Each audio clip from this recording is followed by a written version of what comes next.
After spending several days exploring Istanbul solo, I realized that the city can actually feel overwhelming for first-time visitors. So in this video, I'm breaking down exactly how to spend 3 days in Istanbul, where to stay, how to get around, the best attractions, street foods you need to try, and the tips I wish I knew before coming. One of the first things you'll need to decide is whether to stay on the European or Asian side of Istanbul. I personally stayed on the European side. For a first trip, I think it makes the most sense. Most of the major attractions like the Blue Mosque, Hagia Sophia, Basilica Sistine, and Grand Bazaar are all on this side. It also felt energetic and tourist friendly. There was always something happening. Cafes open late, street food everywhere, people constantly walking around. But the Asian side definitely has its advantages too. From what I saw online, it feels calmer, more local, and less crowded. Prices can also be a bit cheaper, especially for food and accommodation. If you want a more relaxed experience and don't mind taking ferries back and forth, the Asian side could actually be the better option. If it's your first time in Istanbul and you only have a few days, I'd recommend staying somewhere central on the European side so you can easily walk to many of the main attractions. Transportation in Istanbul was actually way easier than I expected. One thing I loved about this city is how walkable parts of it are, especially around Sultanahmet and the historic areas. Just wandering through the streets became part of the experience. For airport transportation, I personally used Uber, and it worked perfectly for me getting to and from the airport. But there are definitely cheaper options too. Istanbul has an extensive public transportation system with trams, metros, buses, and ferries connecting both sides of the city.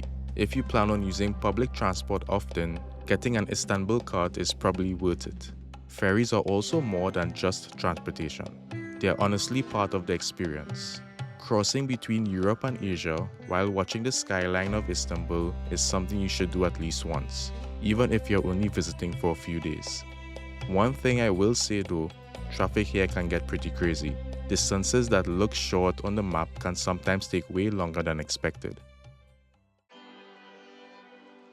One of the best parts about Istanbul for me was definitely the street food. Everywhere you walk, there's something cooking, grilling, baking, or being sold from a cart. One of the first things you'll notice is Simit, basically a sesame-covered bread ring that's sold all over the city.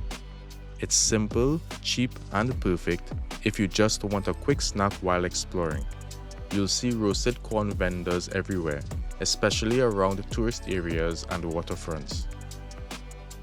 Döner is obviously a must-try, and honestly, it lived up to the hype. One thing I really wanted to try was balik ekmek, the famous fish sandwich near the waterfront. Fresh grilled fish on bread with onions and salad.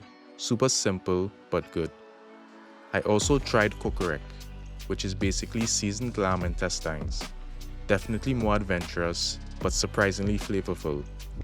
And then there were the stuffed mussels, one of my favorite things to eat in Istanbul. You can also try fried donuts, many desserts, various teas like apple tea. Istanbul felt like one of those cities where you could spend the entire day just eating your way through different neighborhoods. If it's your first time in Istanbul, there are a few places you absolutely can't skip. The Blue Mosque was probably one of the most visually impressive places I visited. Seeing it in person after seeing photos online honestly didn't disappoint. Right across from it is Hagia Sophia, and the history behind this place is unbelievable. A church, then a mosque, then a museum, and now a mosque again. You can literally feel the layers of history when you walk inside. Another place that really stood out to me was the Grand Bazaar. It's chaotic, crowded, touristy, but also part of the Istanbul experience. You'll find everything from lamps and carpets to spices, jewelry, tea sets, and souvenirs.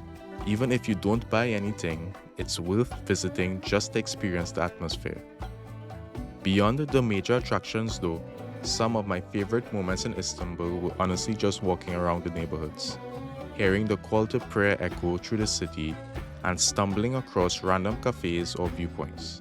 Additional attractions are the Galata Tower, Basilica Cistern, Bosphorus Cruise, Spice Bazaar, and rooftop cafes. One thing to keep in mind before visiting is the weather. I went during March, and overall I thought it was a great time despite it being very cold. Summers can get pretty hot and crowded, especially around the major attractions. Spring and fall are probably the best balance if you want comfortable weather without the peak summer crowds.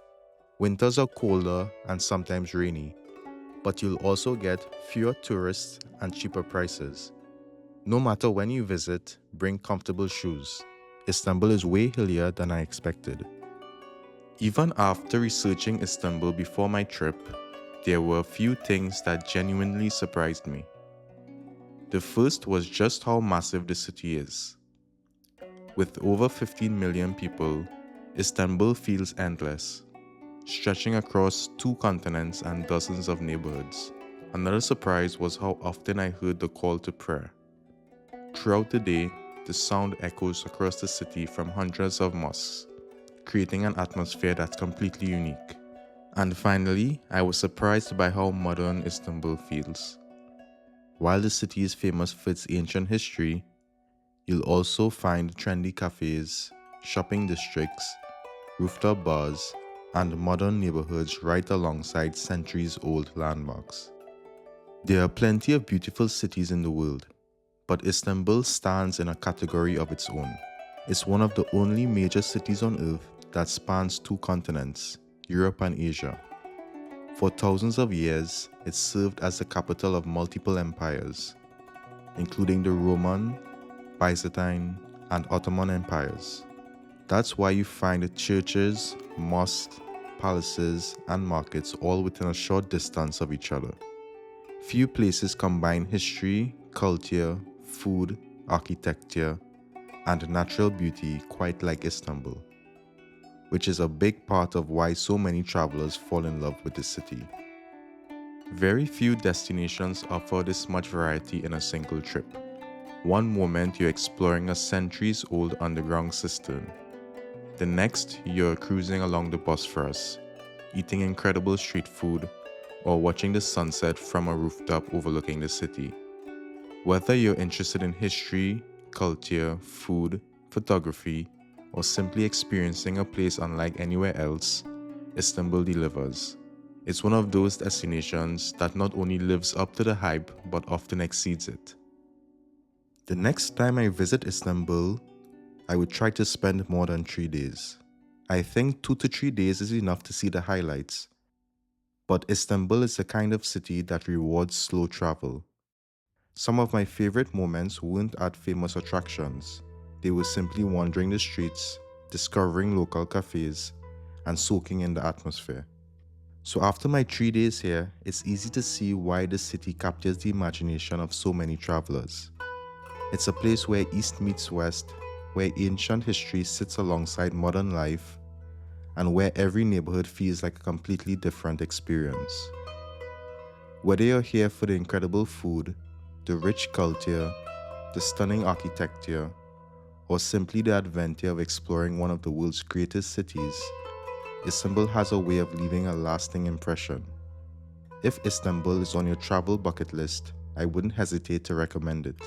And if you have already been, you'll probably understand why so many people can't wait to come back. Whether you're planning your first trip to Istanbul or just looking for travel inspiration, hopefully this guide helps you experience one of the most fascinating cities in the world.